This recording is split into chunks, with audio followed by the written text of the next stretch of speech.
अस्सलाम वालेकुम नाजरीन, JN न्यूज़ HD के साथ मैं हूं नाइला भट्टी। नजर डालते हैं आज की अहम खबरों पर। खबर शामिल करते हैं। नुमाइंदा bureau chief JN news Abdul Jabbar Ansari की रिपोर्ट के मुताबिक अमन कमेटी सर्कल कामोकी का एक अहम इजलास ज़ेर सदारत मोहतरम जनाब सुलेमान जफ़र ASP सर्कल कामोकी हुआ। इजलास में मेंबरान अमन कमेटी सर्कल कामोकी ज़ेर सदारत राना मोहम्मद जुल्फ़िकार अली, मियाँ अब्दुल शकूर साहिब, सईदुर रहमान फारूकी साहिब, सैयद अमदाद हुसैन शाह साहिब, कारी सोहेल अंजुम साहिब, सैयद तैयब शाह, अतीकुर रहमान ताहिर साहिब, मियाँ अब्दुल रशीद साहिब, नसीर जाफरी ने शिरकत की।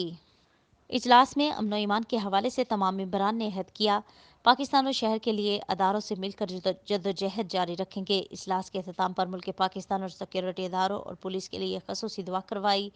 राना मोहम्मद जुल्फ़िकार अली मेंबर अमन कमेटी सर्कल कामोकी ने तमाम मेंबरान का खसूसी तौर पर ASP सुलेमान जफ़र का शुक्रिया अदा किया।